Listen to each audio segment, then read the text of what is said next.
Some memories don't fade, they wait, they watch, and sometimes they come back to finish what we refuse to understand. I grew up in a hospital, not because I was sick, but because my mother worked there, night shifts mostly. I didn't have anywhere else to go after school, so I would sit in the long white corridors, listening to footsteps echo like distant waves. Hospitals have a kind of silence that feels alive, like something in the walls is holding its breath. My mother worked on the 8th floor, the floor nobody talked about. It wasn't officially closed, but no one went there unless they had to. Not doctors, not nurses, not even the cleaning staff. Sometimes, while I waited, I would watch the elevator stop on the 8th floor with no one inside. The doors would open slowly, the lights would flicker, and then the elevator would continue on its way.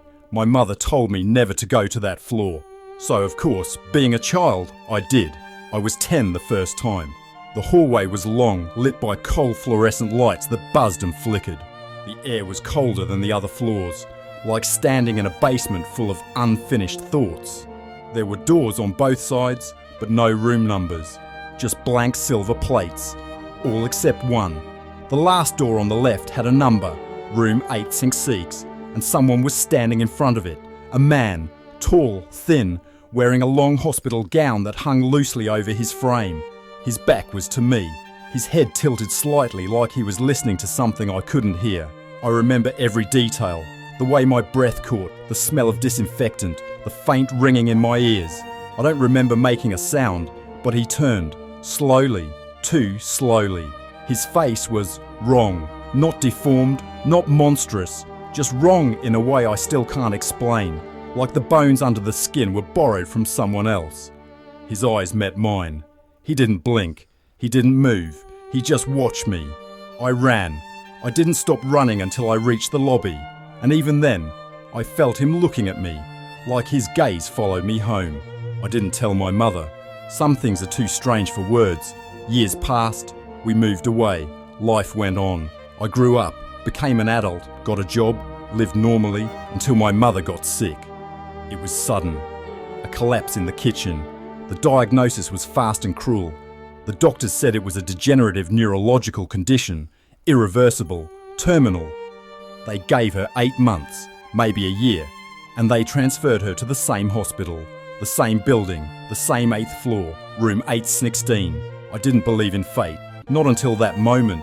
When I walked into her room, she was sitting up in bed, staring at the wall, not at the window, not at me, at the wall. I sat beside her, held her hand, spoke to her, but she didn't react. Her eyes were open, but she wasn't there. Then, her fingers tightened around mine, her lips trembled, and she whispered one word, "Run." I asked her what she meant. She didn't answer. Her eyes were full of something I had only seen once before, fear, the same kind I felt the day I saw the man in the corridor. That night I stayed by her bedside. Hospital lights dimmed. Footsteps in the halls grew fewer. Machines hummed soft mechanical lullabies. I must have fallen asleep. I woke to the sound of bare feet on tile, soft, slow, approaching. I turned toward the doorway. He was standing there, the same man, same gown, same posture, same impossible stillness. 12 years later, and he had not aged, not one day. He didn't speak, he didn't breathe, he just watched me. My body froze, every instinct screaming to run, but my muscles refused to move. The air felt thick like water. He raised one hand and pointed to the hallway, just pointed, as if telling me to follow. My mother's voice echoed in my memory, "Run." But I didn't, because something in me, something I didn't understand then, needed to know the truth. So I followed. The corridor stretched longer than it should have. The lights flickered overhead, buzzing like insects trapped in a jar.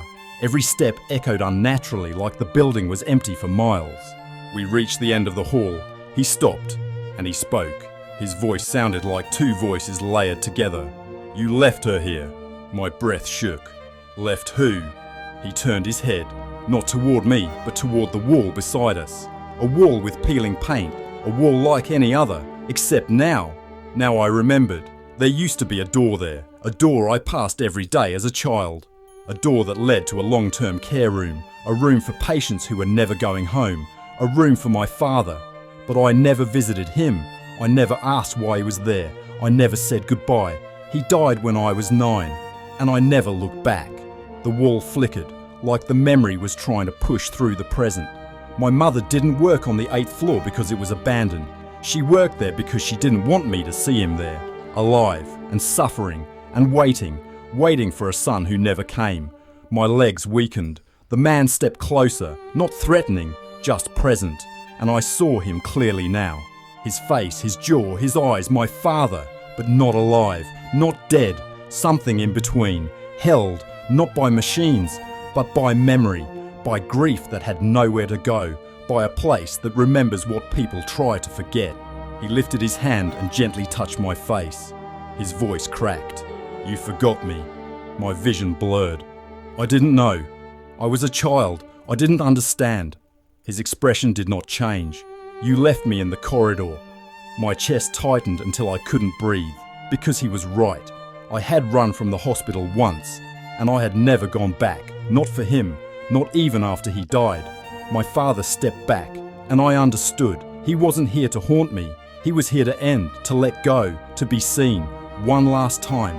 I whispered, "I'm sorry." His body flickered. His outline broke apart like ash in wind.